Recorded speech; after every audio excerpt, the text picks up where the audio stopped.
নমস্কার বন্ধুরা, আপনারা দেখছেন কুকিং হাউস অফ অনিমা। এখানে চিড়ে নিয়ে নিয়েছি, দেখতেই পাচ্ছ। এই চিড়ে দিয়ে একটা নাস্তা রেসিপি বলো, ব্রেকফাস্ট বলো, সকালে বা বিকালে চায়ের সাথে বলো, সবেতেই দারুণ লাগবে খেতে। তার জন্য সবার প্রথমে আমি চিড়েগুলো ধুয়ে নেব।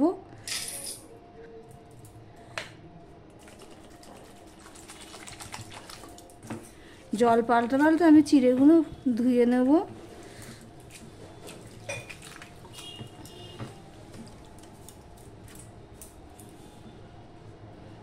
ভিডিওর শুরুতে একটা লাইক দিয়ে কন্টিনিউ করো বন্ধুরা। তোমাদের একটা লাইক আমাকে এগিয়ে নিতে অনেকটাই সাহায্য করে। দেখো, আমি 3-4 বার অফ ক্যামেরাতে ধুয়ে নিয়েছি।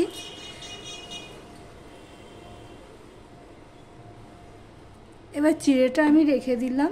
এদিকে দেখো, সেদ্ধ আলু নিয়ে নিয়েছি। আলুটাকে আমি ভালো করে মাখিয়ে নিচ্ছি, দেখতেই পাচ্ছ। চিড়ে আর সেদ্ধ আলু দিয়ে এই রেসিপিটা হবে, খুবই ভালো লাগে। চায়ের সাথেও ভালো লাগবে, নাস্তা হিসাবেও ভালো লাগবে, টিফিন বক্স হিসাবেও ভালো লাগবে। দেখো বন্ধুরা, সমস্ত আলুটাকে আমি ভালো করে চটকে নিয়েছি। এবার যে চিড়েটা আছে, এই চিড়েটা আমি চিপে চিপে দিয়ে দেবো। ভিজে গেছে এতক্ষণে, এবার চিপে চিপে আমি দিয়ে দিচ্ছি।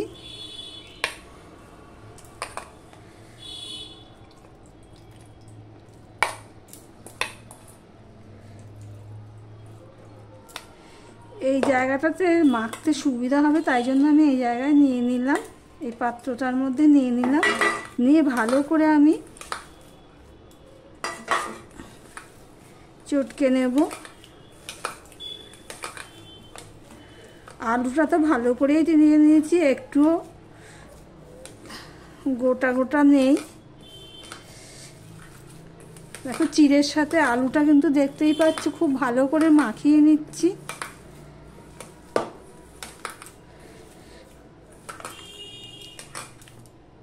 এবারে দিয়ে দিচ্ছি নুন স্বাদ অনুযায়ী, দিয়ে দিচ্ছি হলুদ, দিয়ে দিলাম ধনের গুঁড়ো, দিয়ে দিলাম জিরের গুঁড়ো। তোমরা চাইলে এখানে লঙ্কার গুঁড়ো দিতে পারো, কিন্তু আমি দেব না।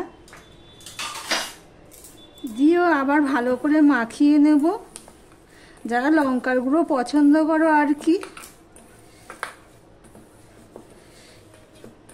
দেখো বন্ধুরা, নুন দিয়ে মশলাগুলো দিয়ে ভালো করে আমি মাখিয়ে নিলাম।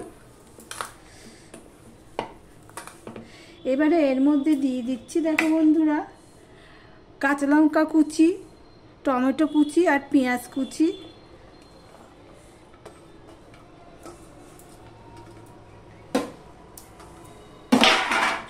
দিয়েও আমি ভালো করে মাখিয়ে নেব। আমার ভিডিওটি যদি ভালো লেগে থাকে প্লিজ লাইক কমেন্ট শেয়ার করে দিও। আর যারা নতুন বন্ধু ভিডিওটি দেখছো এখনও পর্যন্ত সাবস্ক্রাইব করোনি, তাদেরকে বলবো সাবস্ক্রাইব করে পাশে থাকার জন্য। হাতের কাছে যদি ধনে পাতা থাকে তো ধনে পাতা দিতে পারো। আমি এখানে ধনে পাতার বদলে একটা জিনিস দেবো, দেখতে থাকো বন্ধুরা। হ্যাঁ বন্ধুরা, ধনে পাতার বদলে আমি এখানে দিয়ে দিচ্ছি কারি পাতা। দেখতেই পাচ্ছ, কারি পাতাগুলো আমি ধোয়াই, কারি পাতাগুলো সেগুলো আমি দিয়ে দিলাম। কারি পাতাও যদি তোমাদের কাছে না থাকে, তাহলে কসুরি মেথি যদি থাকে তাহলে কসুরি মেথিও দিতে পারো। দিয়ে আবারও মাখিয়ে নিচ্ছি।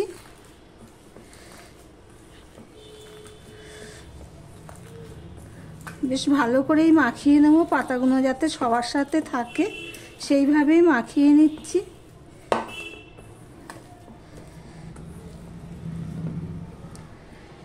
এবারে আমি এগুলোকে একটা শেপের আকারে তৈরি করে নেব। এইভাবে আমি করে নিচ্ছি।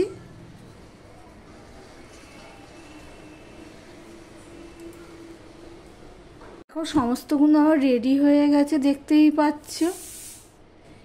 এটা এক সাইডে আমি সরিয়ে রেখে দিলাম। আর এখানে দেখো 1.5 চামচের মতন কর্নফ্লাওয়ার নিয়েছি। তোমাদের কাছে যদি কর্নফ্লাওয়ার হাতের কাছে না থাকে তাহলে তোমরা ময়দা নিতে পারো। এবার আমি জল দিয়ে এটাকে গুলে নেব।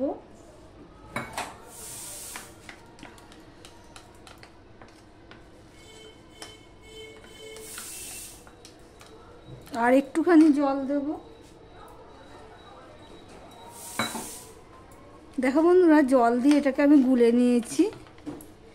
এবার যাব মূল পর্বে, দেখতে থাকো বন্ধুরা। কড়াইটা গরম হয়ে গেলে দিয়ে দিলাম তেল। পরিমাণ মতন আমি তেল দিয়ে দিলাম। তেলের মধ্যে তো 1 ফোঁটা নুন দিই, তোমরা জানো। একটুখানি নুন দিয়ে দিই। তো দিয়ে চারিদিকে করে দিলাম।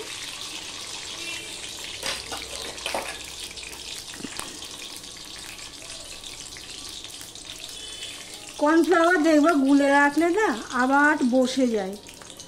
দেখো,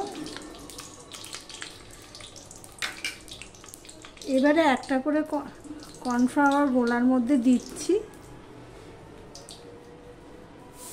দেখতে পাচ্ছ, একটা করে দিচ্ছি। গ্যাসের ফ্লেমটা একটুখানি মিডিয়ামে করে দিলাম। দিয়ে আমি দিয়ে দিলাম। আবারও একটা নিচ্ছি, দেখতেই পাচ্ছ, আরও একটা নিয়েছি।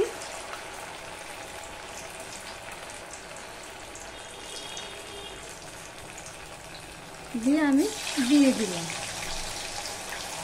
দুটো আপাতত দিয়েছি, দেখি।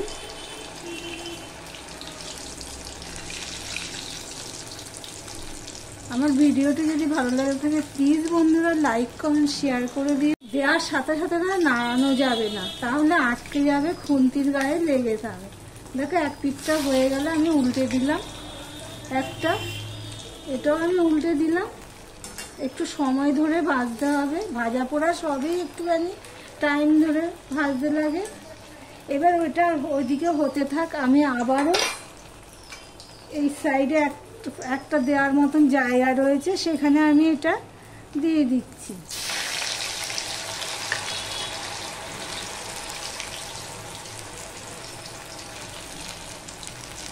একটু পরে নাড়ালে এটাই হয়ে যাবে। এটা ডাল ভাতের সাথেও বেশ ভালো লাগবে। তোমরা ডাল ভাতের সাথেও খেতে পারবে, চায়ের সাথেও খেতে পারবে।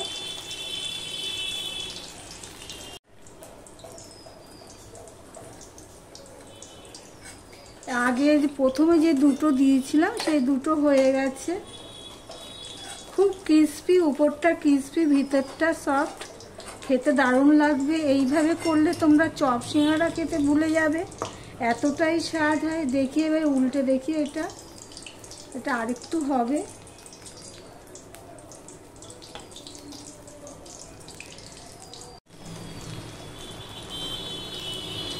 আমি অফ ক্যামেরাতে আরও একটা দিয়ে দিয়েছি। এবার দেখো, আবারও এইভাবে গুলে নিয়ে এইভাবে দিয়ে দিচ্ছি। দেখো বন্ধুরা, একইভাবে সমস্ত চিড়ের নাস্তা বলো, কাটলেট বলো, যাই বলো না কেন, সবটা আমার রেডি হয়ে গেছে। এইভাবে চিড়ের রেসিপিটা তোমরা করে দেখতে পারো। চপ সিঙ্গারা খেতে ভুলে যাবে, এতটাই স্বাদ হয়। আমি এবার গ্যাসটা অফ করে দিলাম। দিয়ে সমস্ত চিড়ের রেসিপিটা আমার হয়ে গেছে। তাহলে ভিডিওটি আজকের মতন এখানেই শেষ করলাম। আবার অন্য কোনো রেসিপি নিয়ে চলে আসবো। প্রতিদিনের মতো সঙ্গে থেকো প্লিজ। তোমাদের বানিয়ে খাওয়ার অনুরোধ রইল।